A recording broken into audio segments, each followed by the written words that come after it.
الحمد لله رب العالمين والصلاة والسلام على سيد الأنبياء والمرسلين وعلى آله وصحبه أجمعين أما بعد أعوذ بالله من الشيطان الرجيم بسم الله الرحمن الرحيم وَلَيَنْصُرَنَّ اللَّهُ مَنْ يَنْصُرُهُ إِنَّ اللَّهَ لَقَوِيٌّ عَزِيزٌ۔ آج یوم جمہوریہ کے موقع پر اس بات کی خوشی کا اظہار کر رہے ہیں کہ ہم ایک آزاد ملک میں زندگی بسر کر رہے ہیں، اور آزادی کی یہ نعمت بہت بڑی نعمت ہے، لیکن ہمیں معلوم ہونا چاہیے کہ یہ آزادی یوں ہی نہیں مل گئی، بلکہ اس کے پیچھے 300 سالہ قربانیاں لگی ہے۔ جب انگریز اپنے ناپاک ارادوں میں کامیاب ہوا اور دہلی میں اعلان کیا کہ آج سے اس ملک میں حکم ایسٹ انڈیا کمپنی کا چلے گا، تو اسی دہلی میں قرآن و حدیث پڑھانے والا، بوری پر بیٹھ کر اللہ اللہ کرنے والا مرد مجاہد، جس کو دنیا شاہ عبدالعزیز محدث دہلوی کے نام سے جانتی ہے، اس نے یہ فتویٰ جاری کیا کہ آج سے یہ ملک غلام بن چکا ہے، ہر شخص پر انگریز کے خلاف مقابلہ کرنا فرض ہے۔ یہ آزادی کی پہلی آواز تھی ملک کے اندر، اور ان کو اس کی بڑی قیمت چکانی پڑی۔ ان کو زہر دے دیا گیا، جس سے ان کی بینائی چلی گئی، وہ اندھے ہو گئے، زمین جائیداد ضبط کر لی گئی، شہر بدر کر دیا گیا، لیکن وہ مرد مجاہد اپنے موقف سے 1 انچ پیچھے نہیں ہٹا، بلکہ جب تک زندہ رہا اپنے خاندان، اپنے شاگردوں میں اس روح کو پھونک دیا۔ سن 1824 میں ان کا انتقال ہو جاتا ہے۔ انہی کے خاندان کے شاہ اسماعیل شہید اور انہی کے متوسلین میں سید احمد شہید رائے بریلوی، ان دونوں نے جھنڈے کو اٹھایا، اور سن 1831 میں پہلا جہاد بالا کوٹ کے میدان میں ہوا۔ جب یہاں کامیابی نہیں ملی تو سن 1857 میں دوسرا جہاد ہوا، جس میں حضرت مولانا قاسم نانوتوی، مولانا رشید احمد گنگوہی، حافظ ضامن شہید، حاجی امداد اللہ مہاجر مکی، یہ لوگ تھے۔ یہ بھی انہی کے شاگردوں کے شاگرد تھے۔ انہوں نے پورے ملک میں انگریزوں کے خلاف آگ لگا دی، لیکن چونکہ انگریز اپنا پاؤں جما چکا تھا، اپنی طاقت پکڑ چکا تھا، اس لیے یہاں بھی کامیابی نہیں ملی۔ مورخین روشن نامی کتاب میں لکھتا ہے کہ صرف دہلی میں سن 1857 میں 33,000 علماء کرام کو پھانسی کے پھندوں پر لٹکایا گیا۔ ہمیں اپنے آباء و اجداد کی تاریخ کو یاد رکھنا ہے۔ یاد رکھو،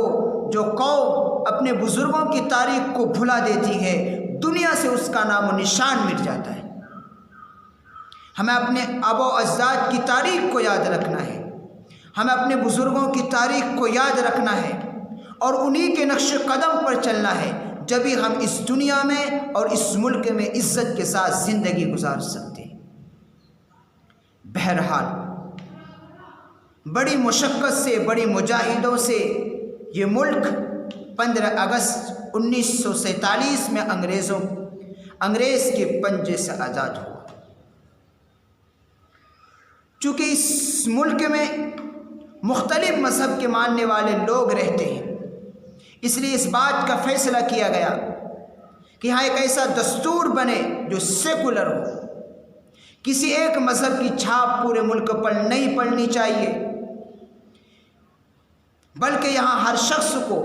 رہنے کی، جینے کی، اپنے مذہب اور دھرم پر چلنے کی مکمل آزادی حاصل ہو۔ چنانچہ ڈاکٹر بھیم راؤ امبیڈکر،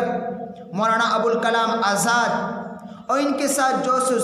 200 سے زائد ماہرین قانون نے مل کر ایک دستور بنایا، 200 سال کی محنت سے قانون بنایا گیا،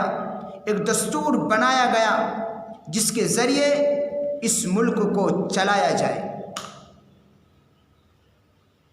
اور وہ دستور 1949 میں ہمارے اس ملک میں نافذ ہوا، اور تاریخ 26 جنوری کی تھی۔ یہ 26 جنوری کی تاریخ اسی دستور کے نافذ ہونے کو یاد دلاتی ہے، اور اس حقیقت کو بھی یاد دلاتی ہے کہ یہ ملک ایک جمہوری ملک ہے۔ یہاں کسی ایک مذہب کو بڑھاوا نہیں دیا جا سکتا، کسی ایک مذہب کو سب پر مسلط نہیں کیا جا سکتا، بلکہ ہر شخص کو اپنے مذہب پر چلنے کی، کوئی سی زبان بولنے کی، کوئی سی تہذیب اختیار کرنے کی پوری آزادی حاصل ہے۔ آج یکساں سویل کوڈ کی ہم مخالفت کر رہے ہیں، آج مسلمان ظلم کے خلاف آواز اٹھا رہا ہے، آج ہماری بہن بیٹیاں حجاب کے خلاف بول رہی ہے، تو اس کی بنیاد یہی ہے کہ آپ ایک مذہب کو سب پر مسلط کرنا چاہتے ہیں، آپ ایک رنگ میں سب کو پرونا چاہتے ہیں، جس کی اس ملک کا آئین اور دستور اجازت نہیں دیتا۔ دستور میں یہ بات لکھی ہوئی ہے کہ ملک میں کسی ایک مذہب کو بڑھاوا نہیں دیا جا سکتا، کسی ایک مذہب کو سب پر مسلط نہیں کیا جا سکتا، بلکہ ہر شخص کو اپنے مذہب پر چلنے کی پوری آزادی حاصل ہو۔ آج یوم جمہوریہ کے موقع پر افسوس کے ساتھ یہ بات کہنی پڑ رہی ہے کہ آج ہمارے اس وطن عزیز میں، ہمارے ملک میں جمہوریت کو قتل کر دیا جا رہا ہے، قانون کی دھجیاں اڑائی جا رہی ہے، دستور کو پامال کیا جا رہا ہے، اور اس بات کی کوشش کی جا رہی ہے کہ کسی طریقے سے اس ملک کو ہندو راشٹر بنایا جائے۔ یاد رکھیے گا، یہ اس ملک کی اس گنگا جمنی تہذیب کے خلاف ہے جس سے اس ملک کی پوری دنیا میں پہچان ہے۔ ہمارے لیے خوشی کی بات ہے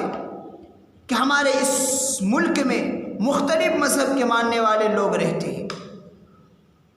سب اپنے اپنے طریقے سے جیتے ہیں، سب اپنے اپنے مذہب کی چیزوں کو اختیار کرتے ہیں، کوئی کسی کے بارے میں تکلیف دہ بات نہیں کہتا، یہ ہمارے لیے خوشی کی بات ہے۔ لیکن